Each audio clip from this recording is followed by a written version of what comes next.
Good evening and welcome to Friday night, July 20th, 2018. It's the Gold Goats and Guns Hour. My name's Tom Luongo. I hope we've all had a pretty good week. We've got a lot to talk about, and I don't know about you guys, but this is getting exhausting. I mean, in a good way, exhausting, but also kind of in a bad way, exhausting too. But it's pretty obvious, and my remarks for the start of the evening are going to be as follows. It's becoming very obvious, even not to people like myself and to most of the people who show up here on a regular basis, but it's becoming increasingly obvious that to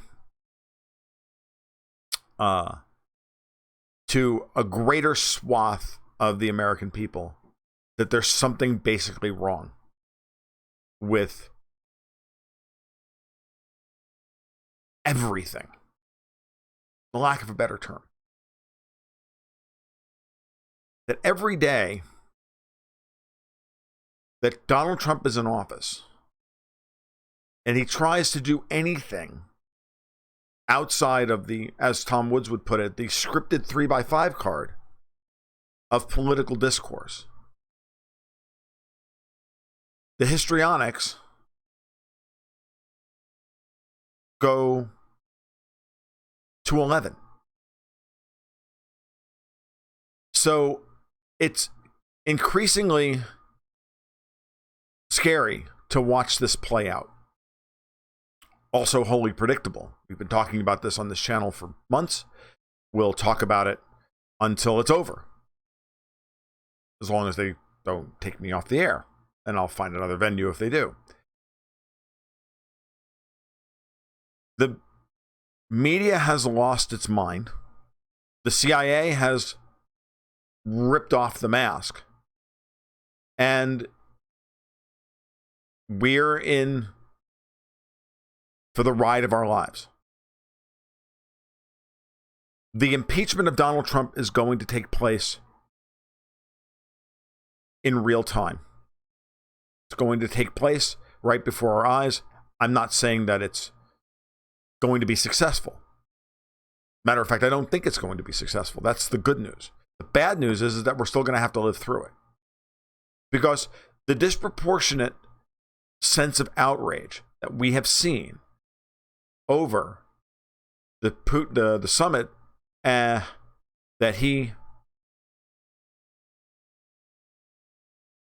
had with Vladimir Putin on Monday, and the subsequent press conference, where the two of them pretty much tag teamed all of the major players in the narratives that demonize both men. These are the two most hated men in the world, well, at least in the West. Mr. Putin brought up Bill Browder. Then he brought up George Soros. Trump brought up the servers, the DNC servers that no one's seen. Brought up the Mueller investigation being a complete witch hunt, the whole 9 yards. And all they could do was talk about this in terms of Trump genuflecting to Vladimir Putin. As if agreeing with Putin about anything is genuflection. And that somehow Vladimir Putin, that runs the same country that they admit, that they denigrate all the time as being nothing but a shithole, and yet are sitting here telling us that somehow Putin controls everything and that they're the great resistance, is insanity. We have the anti-war left has collapsed into rabid defenders of the military-industrial complex, the intelligence community, the NSA, the FBI. These are the same people that a year and a half ago or 2 years ago were calling for the cops to be disbanded over Ferguson, are now praising every law enforcement officer in the FBI at least the ones who are hostile to Donald Trump, and that their record and their patriotism cannot be questioned in any way. Their competence cannot be questioned in any way. It's insane. But this is where we are. Because this has never been about what's right. It's always been about what you can get away with and the power that you can maintain.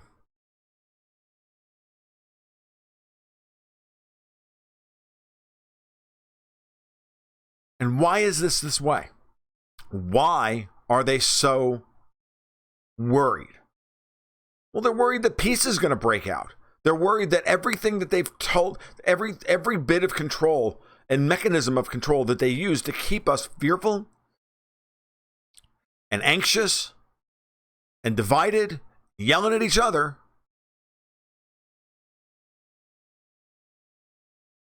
could end. All the justifications. The United States, in its way, is wiping out ISIS in far eastern Syria, slowly, while the Russians are doing a bang-up job, along with the Syrians and the Iranians and Hezbollah, in the eastern half, in the western half of the country. I saw a report from Southfront today. Got a link to it down below. Please retweet this and send this farther and wider. Let's get some more people into the discussion tonight.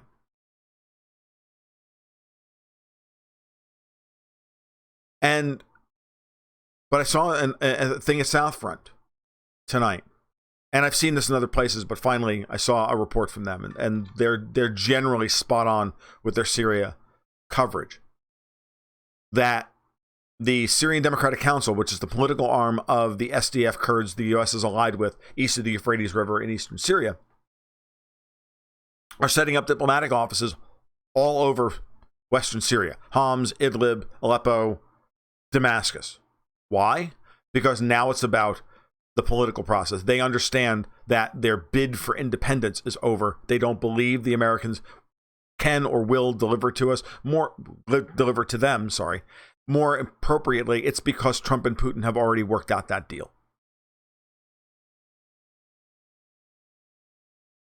And that has people in the intelligence community, has people who they work for apoplectic over the possibility of us pulling back from what they see are commitments, what they see are necessities, and what we see as extravagances in that region.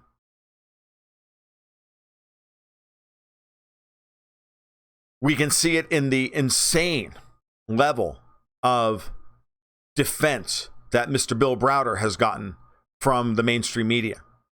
There's an article today from the Wall Street Journal editorial board claiming that Browder was harassed by Fusion GPS, when I think Lee Stranahan made it abundantly clear that Browder has a hand in Fusion GPS, in smearing Putin and smearing Trump.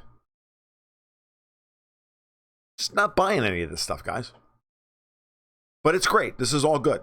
What will happen here is that Browder's story will fall apart over time. It'll be told, and it'll be retweeted a billion times. And by the time this is all done, none of them will have any credibility left.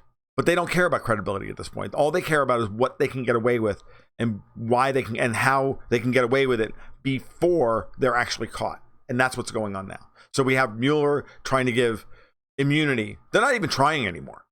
The civil war between the deep state, the intelligence community, the unelected bureaucracy of the United States government, and Donald Trump, and really we the people, because that's who Donald Trump ultimately works for, and that's where his power comes from. They're out in the open now. Their disdain for us is limitless, and their cynicism knows no bounds. Tony Podesta gets immunity to flip on Paul Manafort over stuff that was irrelevant to the mandate that Mueller is investigating in the first place, which is Trump's collusion with the Russian government, as if proving in some way that Manafort worked for Ukraine means that through guilt by association, he was colluding with the Russians on behalf of Trump. I mean, is this what they're trying to do? It's all insinuation. And the Trump deranged left is lapping it up because they still cannot deal with the fact that he won and the fact that most of this country does not give a goddamn about what they care about. Watching Whoopi Goldberg lose her freaking shit on air at Jeanine Pirro. Everything you need to know. Pirro says she has Trump derangement syndrome, and then Whoopi just loses her mind. You don't need any more prima facie evidence than that. You don't need any more than that. Whoopi didn't win points there. Good. More red pills. Passing them out. We can't ask for better things to happen. Peace is breaking out in Syria. It's going to be over soon. As I said in my article for Strategic Culture on Wednesday, on Monday, Lindsey Graham was out there tweeting about the idea that Russia could police Iran's behavior and guarantee Israel's safety in Syria is nonsense, and that any kind of grand bargain, I mean, this is what he said, any kind of grand bargain peace process that depends on the Russians is ludicrous. I'm like, Lindsey, who's talking about that? I'm talking about that, but I'm a nobody.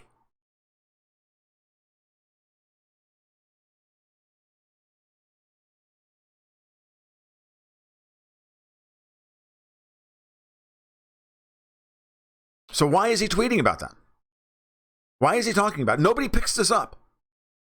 Because no one is really talking about the grand bargain except those of us in the real fringe of political commentary. And I have to still consider myself part of that fringe. That fringe is becoming more and more mainstream every day, but we're not there yet. The political analysis, but everybody knows, but the reason why Lindsey Graham says this, the reason why Lindsey Graham was just visited Syria to try and drum up support amongst the Kurds and went home empty-handed, is because he knows that the whole policy is over. That the people he works for are not going to get what they want.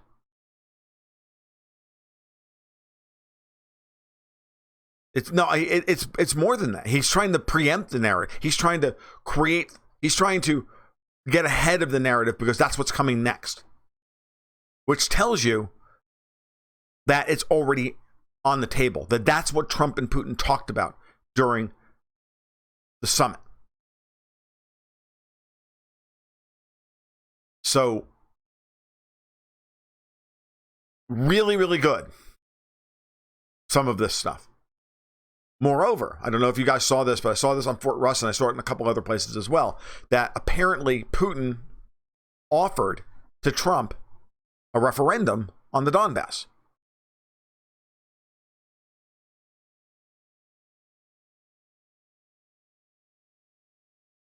And to back up, I'll explain what that is, right? So for those of you who don't know what I'm talking about, Ukraine, two breakaway republics, the LPR and the DPR, the Lugansk People's Republic and the Donetsk People's Republic, broke away during the first days of after the coup in Ukraine, and they're in the eastern part of Ukraine, southeastern portion of Ukraine, mostly ethnic Russian, and by the way, most of the industrial capacity of the country. Now, they have been at war for 4 years, defending themselves in a war of separation from Kiev. Kiev refuses to stop prosecuting this war. We keep feeding them arms. So does the European Union. The IMF keeps funneling them money, and there are neo-Nazis in charge in Kiev. That's the long and the short of it. There were 2 agreements brokered in Minsk to try and settle this situation. And Ukraine has never come close to upholding any of its side of the bargain. And so Minsk is used as a political football to say to hold the Russians to a standard, that an impossible standard, i.e., they need to implement Minsk II when they're not even a signatory.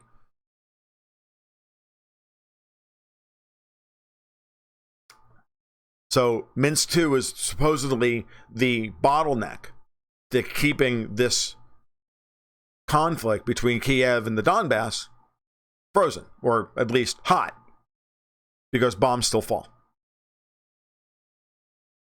And we never hear a thing, thank you, User 13, about the war crimes that Kiev commits all the time. They shell civilians, they shell hospitals.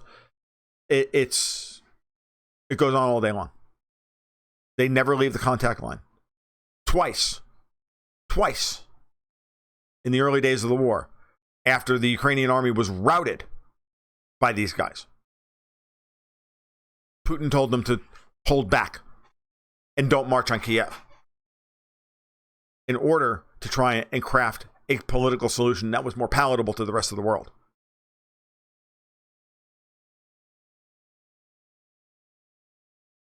Those days are over. By him proposing to Trump that Kiev, that the LPR and DPR, the Donbass, hold an independent referendum, which they already held back in 2014 to break away. But let's do it again. And this time, let's invite the Americans and the Europeans and everybody to watch the process and let them decide. So there can be no doubt as to what the will of the people is. And then let's move forward, because the current situation is no longer acceptable. And then Putin leaked that discussion to start the process, to start the conversation, which the United States turned down, or at least the State Department or the national security member of the national security team shot down, I think earlier today. But one of John Bolton's aides does not speak for the president. Now, Trump will probably, if he hasn't already, say no. I think he did actually say no. But that then puts the ball in their court, in our court. We have to do something about this.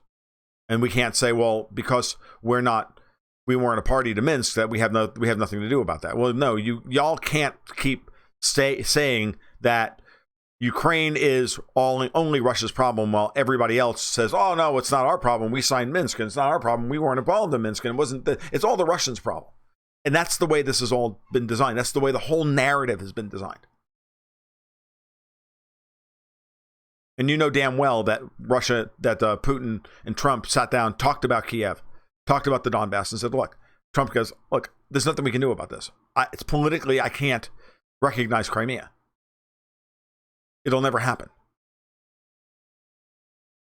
But at the same time, I can't lift the sanctions over it either, because even though reality is reality,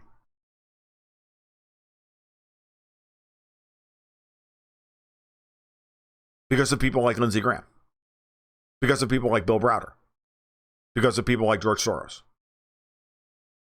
because of people like Angela Merkel.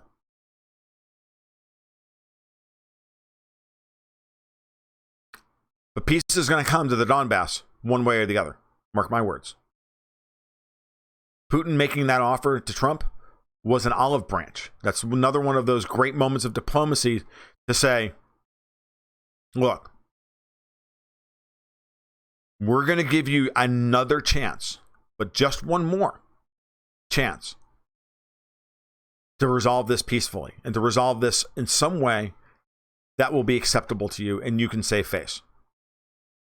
You want it to be democratic? You call yourself Democrats? You call yourselves lovers of the plebiscite? You're outraged beyond belief that we would have any effect on your elections. And yet here, okay, fine. We don't even have to administer these. Let's all do it together. One big happy family.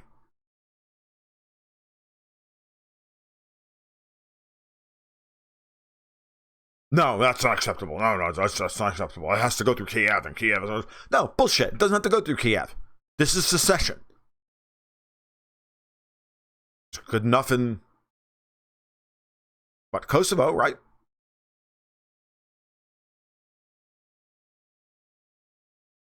The Donbass isn't a civil war. To call the Ukrainian civil war is to do violence to the term civil war. A civil war is when two factions fight over the same government. The geographical boundaries of that government are not in question. The leadership of that government is in question. This is a war to prevent secession, and that is different.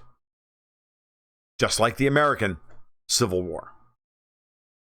Not a war of not a civil war. The South did not want to run Washington, D.C. The South had set up a capital in Atlanta. Like, not a civil war. To call it a civil war in order to equalize, in order to minimize the aggression of the party.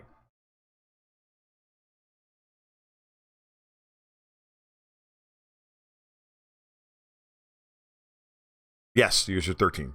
The idea of peaceful secession must not gain traction, or the plebes may get ideas we don't like. So saith the powerful. Independence can only be won through hard-fought war, backed by the right people, and only the right people for the right cause. Then it's okay. Everything else, no, that's beyond the pale.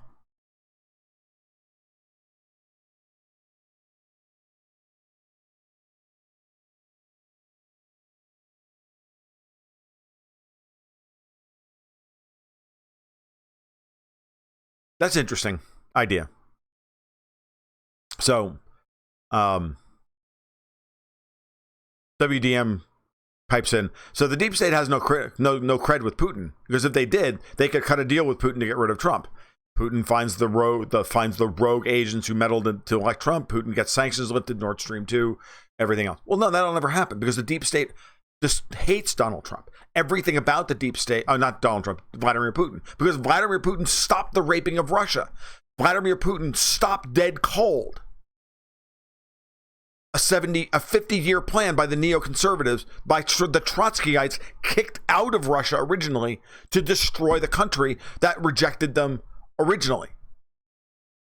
You gotta remember, Irving Kristol, Bill Kristol's father, was a fucking commie.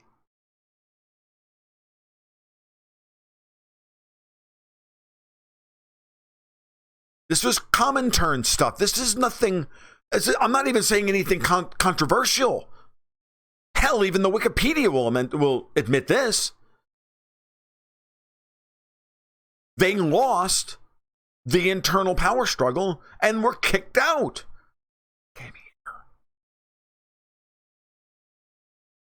Liberal interventionists in the Democratic Party, neoconservatives in the Republican Party, two sides of the same coin, or to quote Tom Stoppard, the same side of two coins. They're neocons, and today's young neocons like Ben Shapiro are they're just commies who don't know they're commies. They don't understand because they're ignorant. So was Browder's father. So is Brennan. Rand Paul has been on fire, calling out Brennan, saying, "So say it." Brennan calls Trump's performance treasonous and that and everything else, and Rand Paul comes out and says, "So saith the man who voted for the Communist Party candidate in 1976." Gus Hall, by the way, because he always ran for. Because Gus Hall ran for like 30 years. Unreal. We live in this world and people talk about this stuff in this way with a straight face, and then because of outrage porn and people living in their limbic systems and not actually taking 20 seconds to take enough deep breaths to get some oxygen to their fucking brains to realize this is all just insanity. That you're all just being freaking played.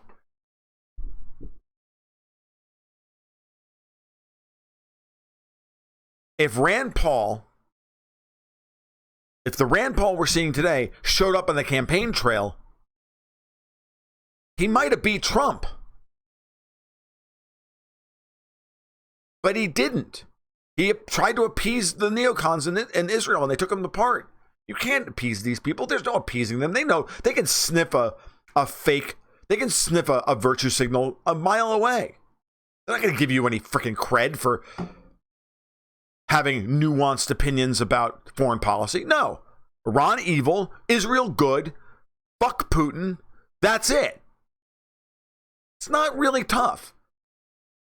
And you either stand up to that or you cuck out. And he cucked out.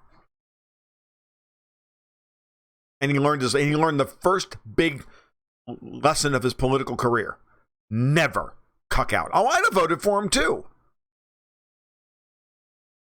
I'd have voted for him 10 times over Trump. Seriously. I like Trump, but I'd have voted for Rand Paul wholeheartedly. I had to wait until the freaking last minute to finally be convinced to pull the lever for Trump. Neocons hate Putin because he militarily stopped them in Ukraine, Georgia, and Syria. Oh no, it goes back farther than that. It goes back to Browder. It goes back to Khodorkovsky. It goes back to all of it. It goes back to Putin coming into power and nationalizing Yukos, kicking out the Harvard boys. As Lee Stranahan talks about all the time. This is where this all goes back to. This is what this shit's all about. Will Rand run in 2024? Possibly. If there's a United States left in 2024. The way they're going, they're pushing for civil war, guys.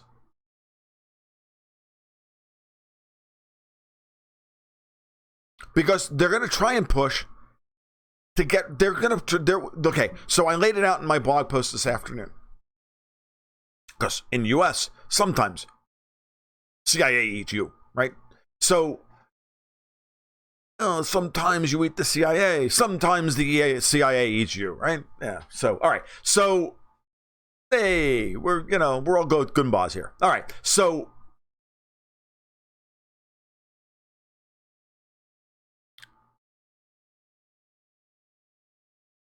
the situation is going to get really, really ugly between now and the midterms. Because here's the situation. I'm confident that Trump and the Trump wing of the Republican Party, the MAGA, has got this in the bag. I'm not worried about that. Trump's base is energized. He's got 20,000 people showing up to rallies on a regular basis, handing him millions of freaking dollars to continue doing what he's doing. Ain't no problem there. The left is sinking into irrelevancy and identity politics and insanity. Great. Red pilling more of the center of the country. The CIA and the NSA and everybody else are out there trying to pass themselves off as these are porn stars trying to pass themselves off as fucking Snow White virgins.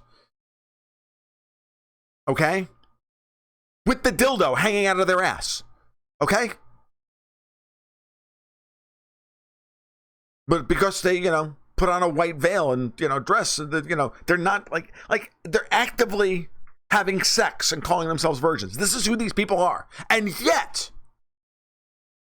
so all of that's great. And so we're supposed to genuflect before the intelligence community because that's patriotic. Excuse me. You don't genuflect before the Stasi.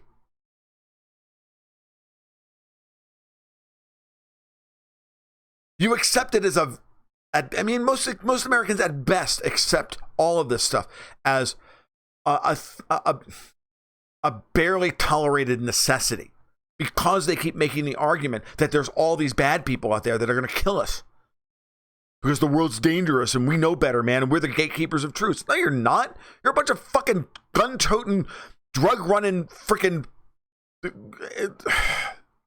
Civil War-inducing jack-offs. You've been incompetent. You've been caught lying through your teeth hundreds of times. And we're supposed to believe everything and Donald Trump as president is supposed to just accept everything you hand him in a dossier?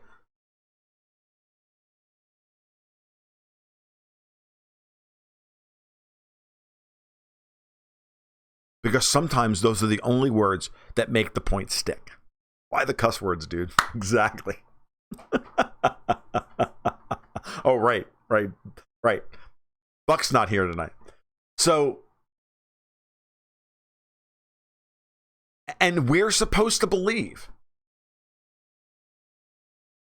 right? New apartheid laws in Israel. Is there anything new? No, it's all just more of the same, dude. It's all just going to continue. So, do you have to use so many cuss words, dude? Okay. So, they're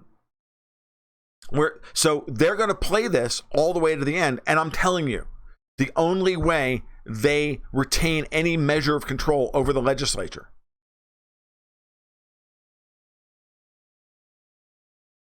is through voter fraud. And I'm going to call it now. The stakes are too high. The amount of money I'm telling you, they're going to try and, this is a midterm election cycle. They think there's going to be a blue wave at a midterm election cycle with record low unemployment, or with unemployment numbers trending in the right direction, because I refuse to call U3 unemployment. U3 numbers unemployment when U6 or U12 is actually, yes, I stream on both YouTube and Periscope at the same time.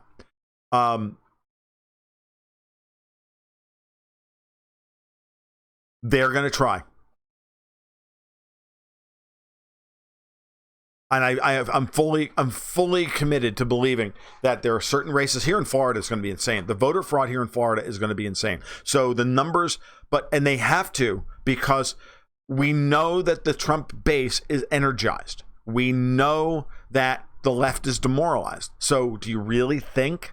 And we know Trump's numbers are with minorities, blacks and Hispanics, are rising.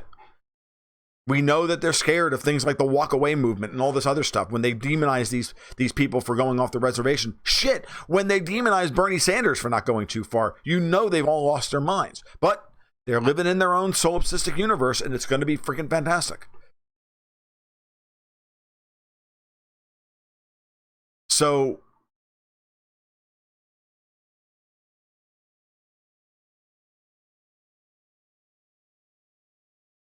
it's going to get worse from here, and they know it, and this is their last chance to stop Trump, because once he has a legislative proof majority in both houses, Katie, bar the door. Then everything changes. Then all they can do is obstruct in committee, right? Then John McCain will be dead, and that kind of thing. This is the kind of thing, at some point, all they can do is stop things in committee. So then once McCain dies, someone else equally horrible will become chairman of the Armed Services Committee, and all the other ones that he's the chair of, blocking everything decent. And it'll work there. But containment has been broken. Okay? It really has. And I think it's a great thing that containment has been broken, but it's going to be ugly, because the more containment breaks, the more vicious and violent the whole thing's going to get. The more that it's going to look like Whoopi Goldberg and Jeanine Pirro. That's your model for the future. That's where it goes. Whoopi is still stuck in 2016. And Trump's speech about Mexicans and rapists. I mean, she's still stuck there. She can't get over something Trump said 2 years ago. Meanwhile, negotiating peace with North Korea. Meanwhile, trying to talk with Putin and avert a military, an honest-to-God military or diplomatic or intelligence-engendered mistake, which creates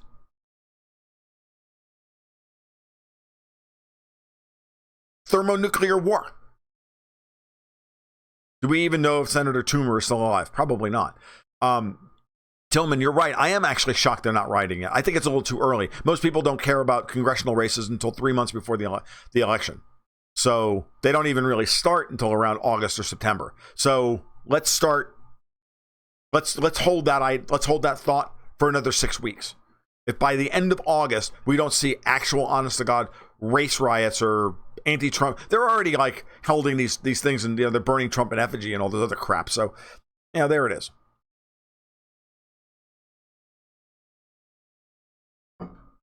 But don't for a moment think that we're not going to get there.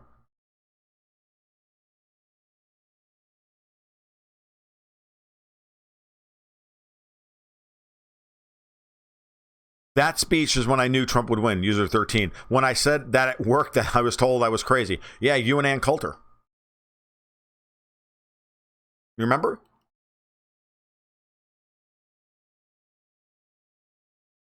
Thorium asks, Tom, have you caught the bombshell that dropped during the Peter Strzok hearing that Hillary's emails were hacked by foreign entity, but it was not Russia or related to Russia in any way? I did see that, but at this point, it doesn't matter. The narrative is something that's 20%, 15 to 20% of the people in this country don't believe that.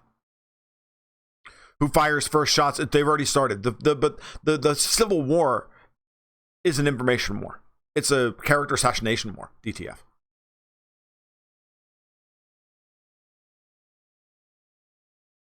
Okay, it's an information war. And the problem is that they're still fighting it with the old tools.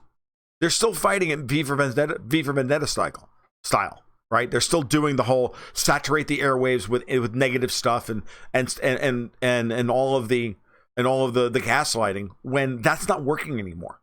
We're killing them with memes. Lee Stranahan is seriously worried the deep state will take out Trump. So am I.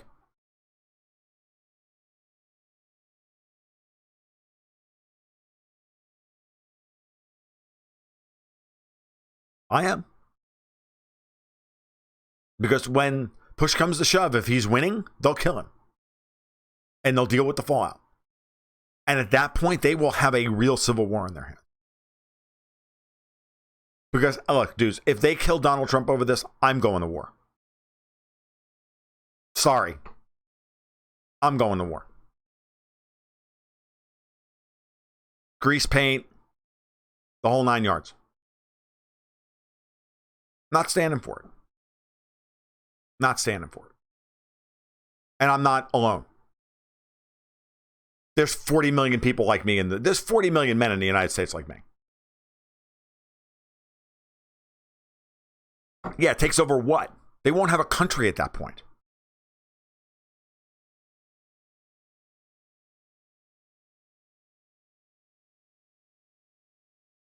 So,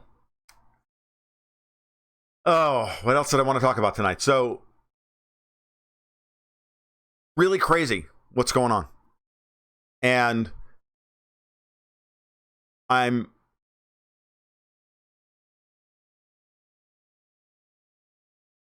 becoming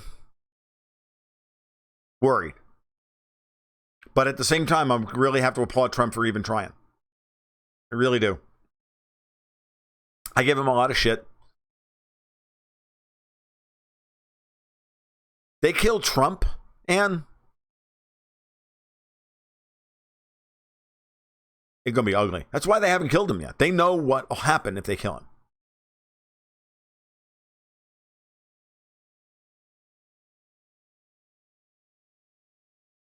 Right. When the coup against Trump happens and he's taken down, his base has the guns and they won't let it go. I'm telling you, this is gold, goats, and guns.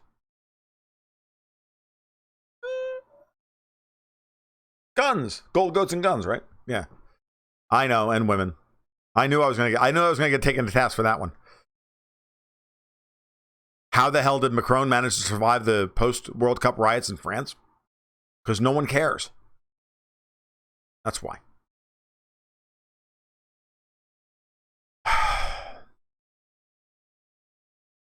Because riots don't matter anymore once they're done rioting. You know, they you know, it's one of the downsides to national sport competition things like the World Cup.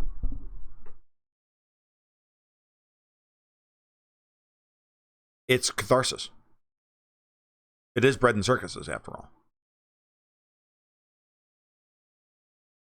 Speaking of the World Cup, so we all saw the French won and overturned cars and they rioted. And the Croatians lost and they were cheering and celebrating.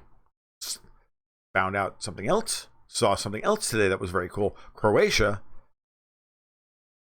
is issuing a new coin with an unborn fetus on it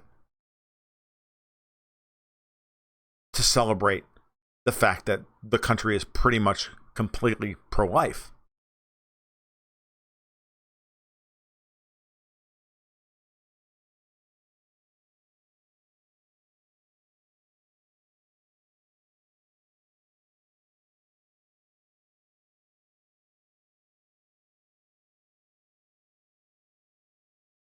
That's got to stick in Merkel's craw. I mean, that's really got to stick in Merkel's craw.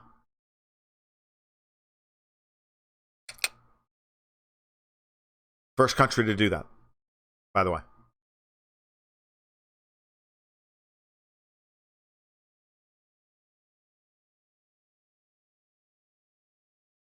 So, okay, so somebody asked some stuff earlier and I missed it. So, I can't scroll back that far. Huh. Well, maybe I can. Let's see. So I answered DTF. All right. So anybody got any other questions? Because I'm not really. WDM. Oh yeah. Okay. So that's great. Actually, that's a great point. Let's talk about that for a minute. I've said for a long time because it brings up a point. So now we have open warfare now between the intelligence community, and I don't consider intelligence agencies, and the permanent bureaucracy and Donald Trump. Spooks start the Civil War, but it's the military that ends it. Right? I've said this many times. This is why Trump has been incredibly important. And it's been incredibly important for Trump to cozy up to the military and to keep the military and on his side.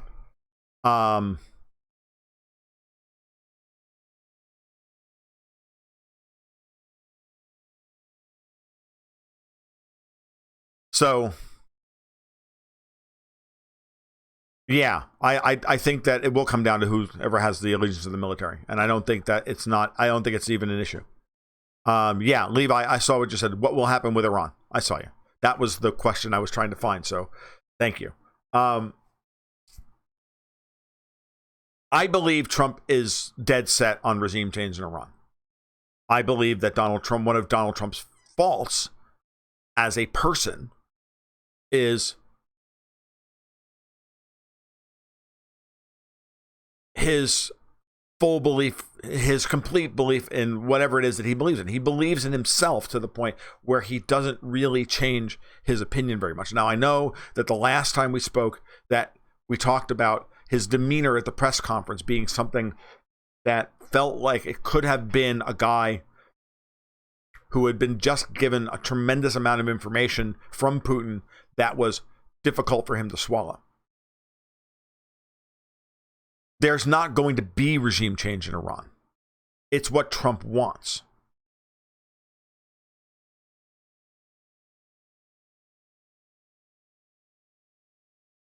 So I don't think that's going to happen. And I think, honestly, that may be one of the things that Putin kind of red-pilled Trump about.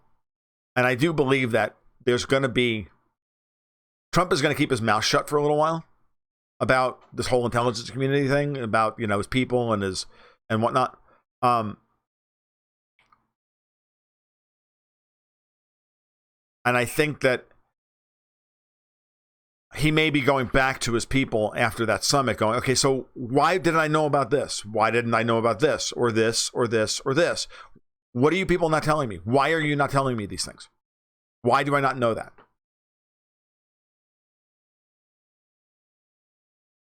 So to continue the conversation, I believe, and I have believed for a long time, that there is a grand bargain for the Middle East. It involves Iran, Israel, Syria, Russia, all of that. What I was alluding to earlier when I was calling out Lindsey Graham, talking about the grand bargain and how Russia would police, everybody's behavior in Syria. And he doesn't believe that that's possible. Well, he doesn't believe that's possible because he works for AIPAC and he works for the MIC and he works for the CIA and he works for everybody else who's got pictures of him with naked 14-year-old boys. And everybody knows it. And he makes everybody's skin crawl. Him trying to deny the validity of that strategy tells you that that's the strategy that Putin and Trump are already working on, which is why everybody's so freaking pissed off with both of them in the first place.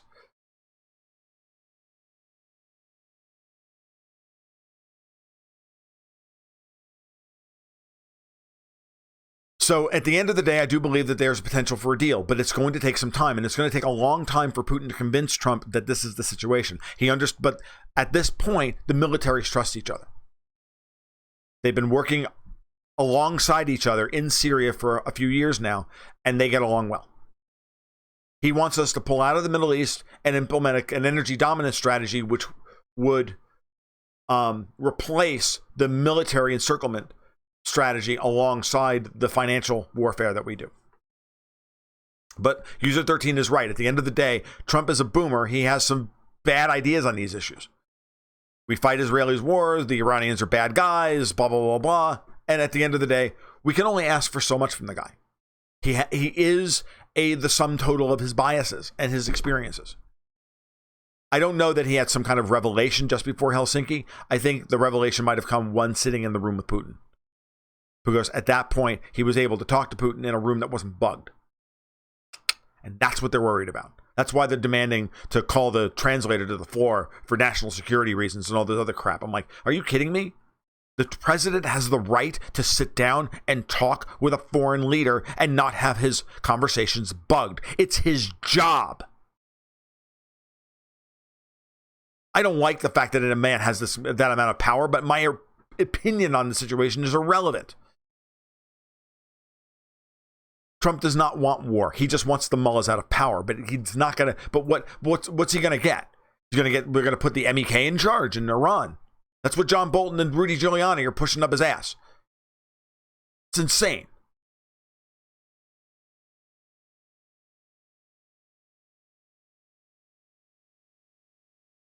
There's no potential for a deal with the current deep states in Israel and the United States running the show. That's the truth. Until it gets to a point where Israel's security is truly threatened in a way that they understand that they have to make a deal.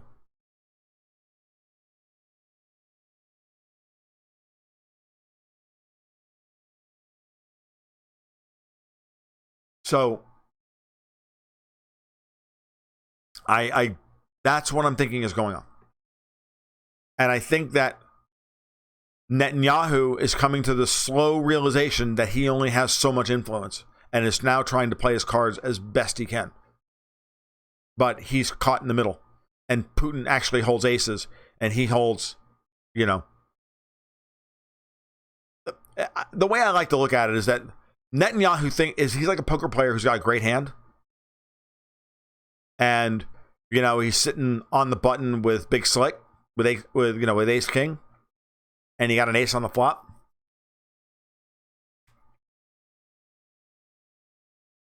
And he's dominated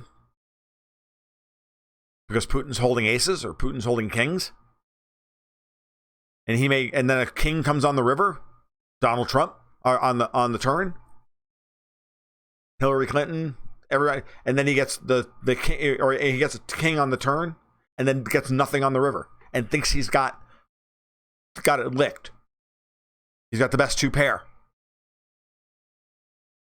And he's dominated. He never had a chance. Never had a chance. That's where he is.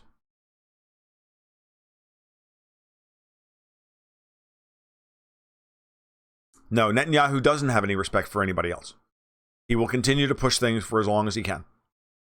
Because he still has a lot of power within the White House. And Putin is not going to push him back into his hole too hard, too fast. Putin is going to build trust with Trump, and then he's going to have Trump do it for him. That's what has to happen. Okay? I know that's what's going through Putin's head. This has to be Trump's idea. And Trump has to get the credit for it because he needs the credit. Putin doesn't need the credit. He doesn't need the credit of saying I brokered peace in the Middle East, that I did all the work, that Lavrov and my diplomatic staff did all the work. No. Give all the credit to Trump. All the credit in the world. Same way that the South Korean president gave Trump all credit. The MAGA pedes were like, "Nah, Trump's awesome. See, the South Korean president gave him all the power because all the credit because they needed to, because Moon Jae-in is not one of them. He's another one. He was elected over the objections of the U.S. deep state."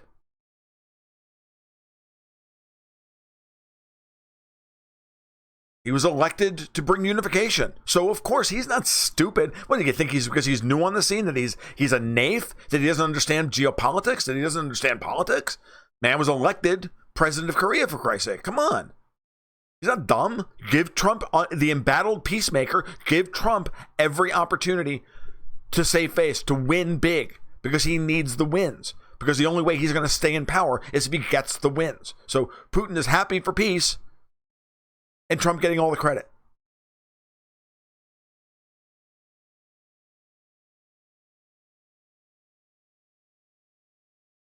Is it a coincidence that things got much worse in the Middle East just after the Ukraine situation? It's actually the other way around.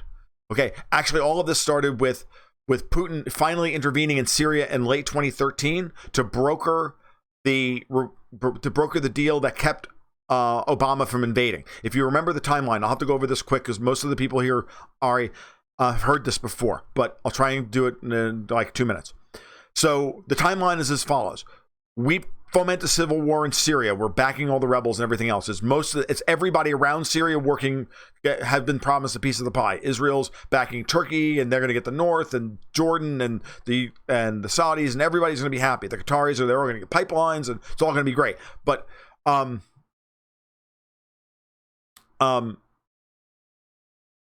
in 2013, there was the chemical weapons attack in not Ghouta, but not Khan Shaykhun. I can't remember where it was. If anybody can remember where the 2013 chemical weapons attack happened, I would appreciate it. It was a false flag. Assad was blamed, and it was being used as a pretext to invade Syria with the UN auspice, under UN auspice. But Obama was having a hard time getting everybody to come together. And then the British Parliament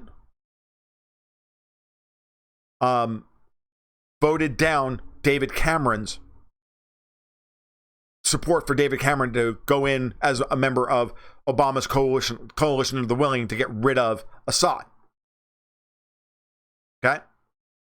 Putin is the one who brokered the deal. And that was the moment that I had my real great awakening to geopolitics.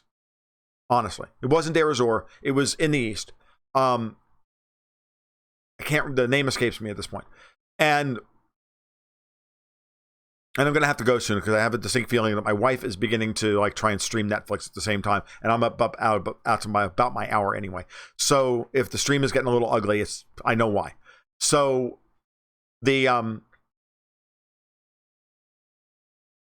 so that's what started it. And Putin thwarted by brokering a very sensible deal that nobody could argue with, and Obama needed to save face. And he gave Obama the opportunity to save face by having Assad get rid of all of his chemical weapons, which then our CIA and everybody else has done everything they can to try and hang the Russians with and hang Assad with by staging more chemical weapons attacks and saying, see, they didn't get rid of anything. See, they're liars. See, they're bad guys. It's all fucking CIA, George Soros, and it's all fucking bullshit. But the payback for that was starting a fucking coup in Ukraine. Because at the same time that happened, then the EU had the Ukraine accession talks. Putin negotiated a way to keep Ukraine, and then. So first the chemical weapons attack, then Putin brokers the deal. Then the Sochi Olympics. Right after that, boom. All nonsense. All right, guys. Looks like I'm losing throughput, so I'm going to go. You guys have a great night. Have a great weekend. I'm going to do a private one of these for my subscribers on Sunday morning.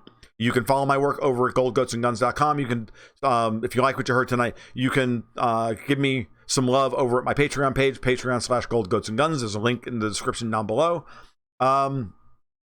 And check out my work over at Strategic Culture and other places. You guys have a fantastic evening. Thank you so much for watching.